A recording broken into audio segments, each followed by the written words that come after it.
Bismillah, alhamdulillahirrahmanirrahim, wassalatu wassalam ala rasulillah. Handphone yang satu ini, Samsung Galaxy A36, sekarang harganya udah turun 1 jutaan. Dari 5,7 kurang 1000, sekarang jadi 4,67. 4,7, 4,6 juta. Worth it nggak?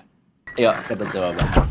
Noble Tech Review. Barengan Noble Tech Review, ini dia Samsung Galaxy A36 yang udah rilis lumayan beberapa saat, hampir 2-3 bulan ya di saat video ini dibikin. Dan nggak salah dengar tadi, harganya udah turun 1,2 jutaan, bahkan menyentuh 4,4 kalau misalnya punya voucher di marketplace tertentu. Gimana orang jadi nggak tertarik coba? Pengen nyoba handphone yang satu ini. Experience-nya sih sebenarnya bisa dibilang menyenangkan ya. Selama 2 bulan, 3 bulan terakhir bermain-main dengan Samsung Galaxy A36, satu hal yang perlu di-highlight memang itu adalah bagian feel atau rasa di tangan. Saya sih suka, karena konsepnya handphone yang satu ini ada peningkatan dibandingkan dengan generasi sebelumnya. Entah gimana ceritanya, perubahannya di bagian mana, tapi rasa di tangannya itu nyaman. Bahkan, dare to say, saya lebih suka rasa di tangan ini dibandingkan dengan Samsung Galaxy A56 yang terasa sedikit lebih berat dan juga untuk bagian frame-nya itu menggunakan aluminium. Yang A36 ini memang menggunakan frame-nya itu polikarbonat, tapi tetap masih terasa nyaman entah gimana ceritanya. Dan bagian bodi depan serta belakangnya pun juga sudah terlindungi oleh Corning Gorilla Glass Victus Plus. Jadi tenang aja, di bagian itu feel premiumnya masih tetap sama. Nggak ketinggalan dari desain kamera bumpnya. Samsung Galaxy A36 ini juga hadir dengan housing, jadi persis seperti A-series pada umumnya di tahun 2025. Berbeda dengan seri S, tapi tetap masih hadir kesan mewahnya. Di bagian depan, Samsung Galaxy A36 ini menggunakan punch hole untuk kamera depannya, tapi memang secara bezel ya, kita bisa ngelihat kiri, kanan, dan atas terkesan simetris. Untuk bagian bawahnya memang terlihat sedikit lebih tebal. Tapi untuk kualitas layarnya, mengingat ini Samsung dengan panel Super AMOLED ukuran 6,7 inci dan refresh rate 120 Hz, untuk dipakai nonton sih masih oke. Suara speaker juga oke, nggak ketinggalan. Kalau dipakai di luar, karena tingkat kecerahannya ini sudah 1200 nits, jadi masih bisa ngelawan. Dengan vision boosternya pula, handphone ini jadi masih enak untuk dipakai dalam kondisi ya tersorot cahaya atau matahari yang agak cerah. Untuk experience fingerprint sensornya sendiri, dia cukup cepat. Untuk penggunaan main game sendiri, dari sisi touchscreen tidak terasa adanya delay ataupun juga ghost touch. Performa gamingnya untuk MLBB dia bisa mentok di 90 fps dan CODM bisa mentok di 60 fps.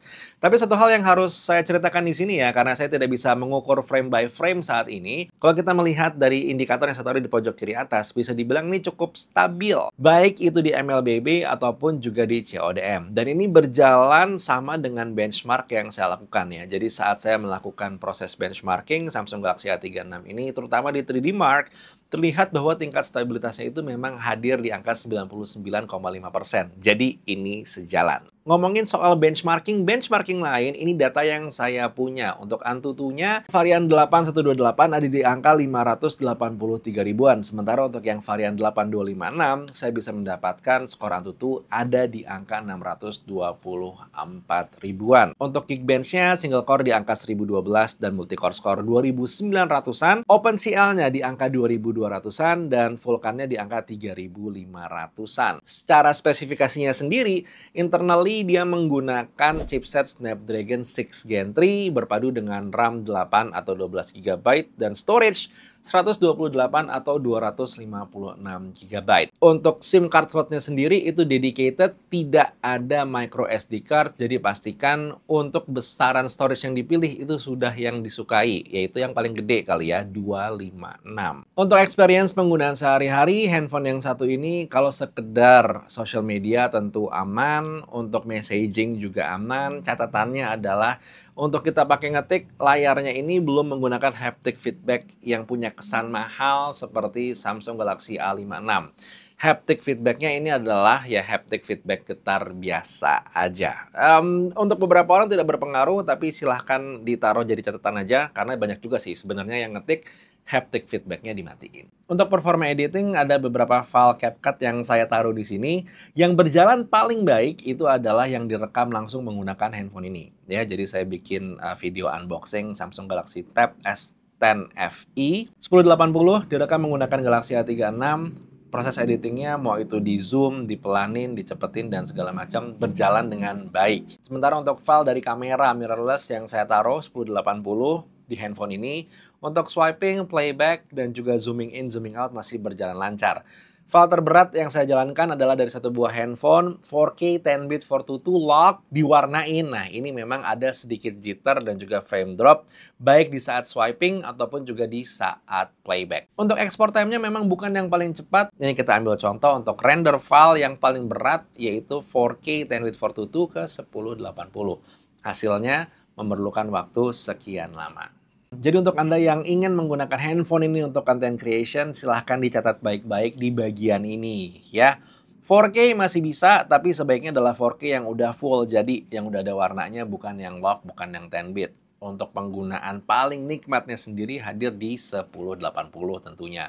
Dan lebih oke lagi kalau direkam langsung menggunakan handphone ini. Dari sisi baterai, Samsung Galaxy A36 5G ini udah memiliki tipikal besaran baterai 5000 mAh dengan charging speed sama seperti A56 meningkat yaitu ke 45 watt. Untuk nge-charge dari 0 ke 100%, handphone ini hanya memerlukan waktu 1 jam 18 menit, bukan yang paling cepat, tapi juga jadi aman ya karena tidak panas di bagian bodi belakangnya. Sementara untuk benchmarking baterainya sendiri, nonton YouTube 30 menit, handphone ini berkurang dayanya 7%, TikTokan 30 menit, dayanya berkurang 4%, MLBB 15 menit, dayanya berkurang 5%, dan CODM 15 menit, dayanya berkurang 4%. Untuk daya tahan baterai hariannya sendiri, data yang saya punya nih, itu max WiFi dan juga storage, itu bisa hadir di angka screen on time 5 jam 54 menit, dengan total screen off time ada di angka 1 hari 2 jam. Dari sisi kamera, nah ini dia nih, hardware-nya 50 megapiksel main kamera, 8 megapiksel ultra wide angle kamera, dan juga 5 megapiksel makro kamera.